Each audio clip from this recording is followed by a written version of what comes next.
नमस्कार दोस्तों, स्वागत है आपका हमारे चैनल पर। आज हम पढ़ने वाले हैं समूह 2 के अंतर्गत पूछे जाने वाले सवाल। ये आपके प्रीवियस ईयर क्वेश्चन पेपर में आए हुए सवाल हैं। इस प्रकार के सवाल समूह 2 अंतर्गत जो परीक्षाएं होने वाली है, जैसे पटवारी है, ग्रामीण विस्तार अधिकारी के जो अब पेपर होने वाले हैं, उसमें इस प्रकार का सवाल आने की संभावना है। तो देखिएगा किस प्रकार से इस प्रकार का सवाल करना है। देखो, ये एक सवाल दे रखा है, यदि एक घन की सतह का क्षेत्रफल दे रखा है 64 सेंटीमीटर, तब इसका आयतन है, ये आपको बताना है। तो देखिएगा, जब इस प्रकार का सवाल पूछा जाता है तो आपको देखिए रखा है सतह का क्षेत्रफल। अब देखिएगा, घन में सतह का जो क्षेत्रफल होगा, एक सतह का क्षेत्रफल होता है भुजा पे घात 2। ठीक है, तो ये भुजा पे घात 2 इस सूत्र होता है वर्ग का। क्या होता है वर्ग का सूत्र? भुजा पे घात 2। तो यहाँ पे जो 64 है, 64 किसका वर्ग हो सकता है? 64 हो सकता है 8 का वर्ग। 8 अट्ठी 64, तो भुजा कितनी आ गई? 8। भुजा कितनी आ गई? 8 आ गई। ठीक है, अब आपको क्या करना है? इसका आयतन निकालना है। ठीक है, तो आयतन ये होता है आपका भुजा पे घात 3, यानी ए का क्यू होता है आयतन किसका? घन का। तो ए का क्यू यानी 8 का क्यू करना है। 8 का 3 बार गुणा कर दें तो 8 गुणा 8 गुणा 8, जब इसका गुणा करेंगे तो आ जाएगा 512। ये अपना क्या आ गया? आंसर आ गया। अगला सवाल है, 3/8 को c/d के रूप में व्यक्त करूं, जहां d 10 का घात है। तो देखिए, आपको इस प्रकार के ऑप्शन दिख रहे होंगे, आप इस सवाल को ऑप्शन से कर सकते हैं। ठीक है, तो देखो क्या है, जहां d किसका घात हो? 10 का घात हो। ठीक है, अब देखो c/d के रूप में इसको व्यक्त करना है, यानी c ऊपर d नीचे, और d किसका होना चाहिए? 10 का घात। अब देखिएगा, यहाँ पे एक चीज आपको दिख रही है, यहाँ पे 3/8 है। क्या है? 3/8। अब अगर इस 8 को 10 का घात बना है, तो अपने को पता है कि अगर 10 8 को बनाना है तो कैसे बना सकते हैं अपन। तो देखिएगा, पहली बात तो ये है 3/8 है। इस 8 को बनाना है आपको, d 10 की घात बनाना है। तो 8 को अगर 10 की घात बनाना है तो पहले तो आप ऐसे कर सकते हो कि 8 जो होता है वो 2 गुणा 2 गुणा 2 होता है। ठीक है, 8 को तोड़ लिया, 3 तो ऊपर ऐसा कैसे, यही से। ठीक है, अब देखो 8 को अगर 10 बनाना है तो देखो 2 को अगर 10 बनाना है तो किसका गुणा करना पड़ेगा? इसमें 5 का गुणा करना पड़ेगा। तो एक 5 से एक 2 10 बन गया, दूसरे 5 से दूसरा 2 10 बन गया, तीसरे 5 से तीसरा 2 भी क्या बन गया? 10 बन गया। अब ये जो 5 नीचे गुणा हुआ वो ऊपर कर दो, ये अपन ने 5 का ऊपर गुणा कर दिया। अब दोनों तरफ जो 5 का गुणा हुआ तो इन सब का गुणा करके देख लो, जो आएगा वही आपका आंसर हो जाएगा। तो देखो 5 दूनी 10, इन दोनों गुणा करोगे तो जैसे इन दोनों गुणा किया तो 5 दूनी 10, इन दोनों गुणा किया तो 5 दूनी 10, इन दोनों गुणा करोगे तो 5 दूनी 10, और इन सब का गुणा करोगे तो कितना आ जाएगा? ये तो आपका आ गया 10, कितना आ गया? 10 पे घात 3। ठीक है, तो 10 पे घात 3 के आपके पास दो विकल्प है। इसके बाद ऊपर का अगर देखें तो 5 25 और 25 पंजे 125, और 125 में 3 का गुणा करना है। ठीक है, तो 125 में 3 का गुणा करोगे तो यही आएगा 375। ठीक है, तो ये दूसरा आपका आंसर हो जाएगा। ठीक है, नेक्स्ट सवाल है, एक त्रिकोण का अर्ध परिमाप दे रखा है 21 सेंटीमीटर एवं इसकी भुजा दे रखी है 13 सेंटीमीटर और 15 सेंटीमीटर। इसका क्या क्षेत्रफल है, ये अपने को बताना है। तो देखिएगा, जब भी इस प्रकार का सवाल हो तो आपको हीरोइन के सूत्र से करना है। ठीक है, क्षेत्रफल निकालना है। तो देखो, अर्ध परिमाप दे रखा है तो अर्ध परिमाप अपन ऐसे दर्शाते हैं, एस दे रखा है 21। ठीक है, इसके बाद दो भुजाएं दे रखी है आपको 13 और 15। ठीक है, अब देखो तीन जो भुजाएं हैं, अर्ध परिमाप यानी होता है आधा परिमाप, तो पूरा परिमाप क्या हो जाएगा? 21 दूनी 42 हो जाएगा, यानी तीनों भुजाएं हो गई 42। ठीक है, अब तीनों भुजाओं में से ये दो भुजाएं कितनी है? 13 की और 15 की। तो 13 और 15 को इसमें से घटा लो, तो 13 और 15 होता है कितना? 28। ठीक है, तो 42 में से 28 घटाओगे तो तीसरी भुजा आ जाएगी। तीसरी भुजा कितनी आ जाएगी?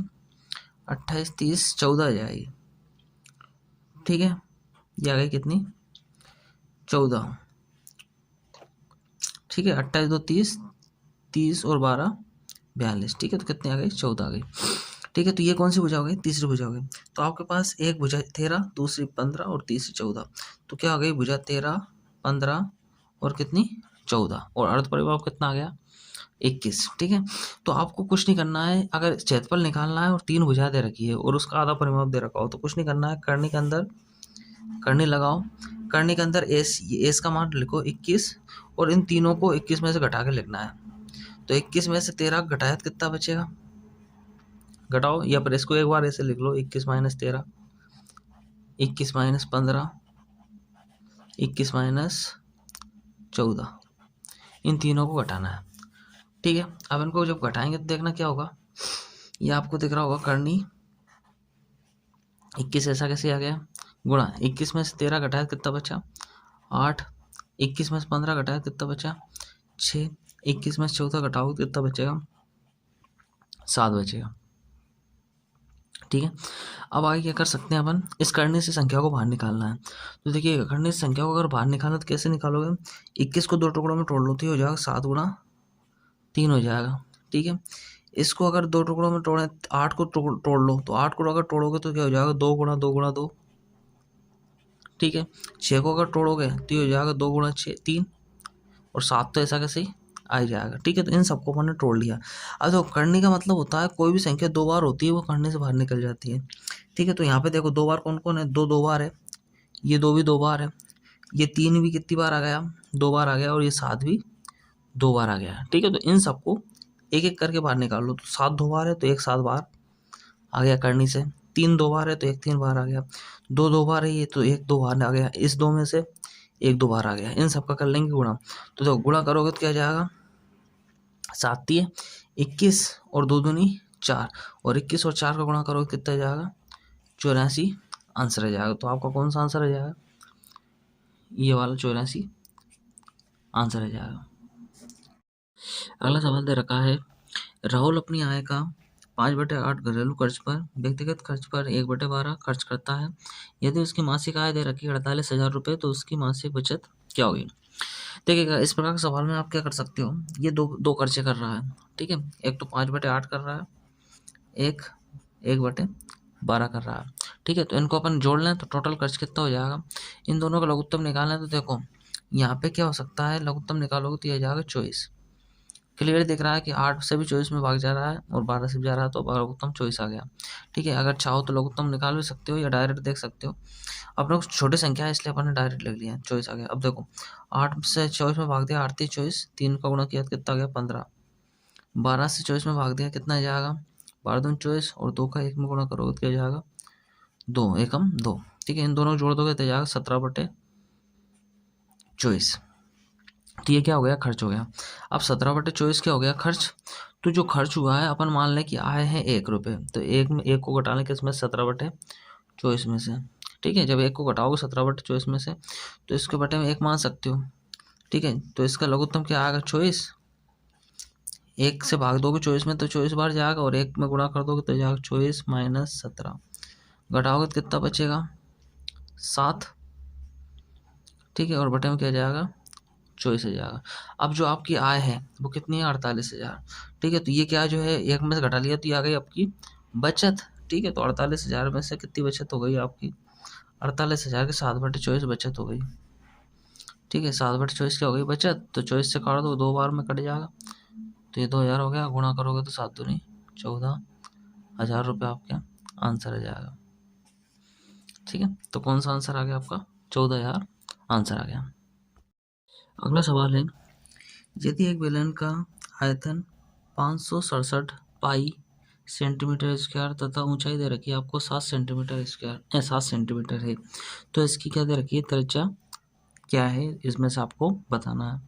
तो देखिए क्या करना है आपको, बेलन का आयतन होता है, आपको सूत्र पता होना चाहिए कि पाई r स्क्वायर इंच, ये होता है आपका बेलन का आयतन।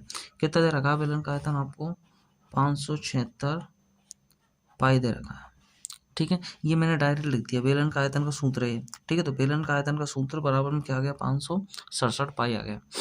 ठीक है, अब आपको यहाँ पे क्या दे रखा है, ऊंचाई दे रखी है 7, ऊंचाई अपन ऐसे दर्शाते हैं, आर आपकी त्रिज्या रहती है। ठीक है, तो ये जो आर है इसका मान अपने को इसमें निकालना है। ठीक है, ये त्रिज्या है ना, त्रिज्या क्या है ये बताना है। तो ये पाई है, ये पाई है, तो पाई दोनों तरफ है, गुणा में है, पाई से पाई काट सकते हो। यहाँ पे क्या बच रहा है आर पे घात 2 गुणा इंच में बराबर कितना जाएगा, इंच जगह पर 7 रख दिया, ये आ गया 567। ठीक है, 7 बटे में चल जाएगा, तो 7 से काट दो इसको, 7 8 56, 7 एकम 7 क्या आ गया 81 आ गया। तो आर पे घात 2 बराबर क्या आ गया 81। ठीक है, अब एक चीज़ देखना, 81 9 का वर्ग होता है। ठीक है, तो आर पे घात 2 है तो 9 पे घात भी क्या ले सकते हो आप 2। क्यों किया ऐसा, क्योंकि 9 नाम 81 होता है, 9 का 2 बार गुणा करोगे क्या जाएगा 81 जाएगा। अब अपने को दिख रहा है कि घाते बराबर है तो आर भी बराबर होगा, तो आर कितना आ गया 9। ठीक है, तो आपका आंसर कौन सा हो गया, पहला वाला।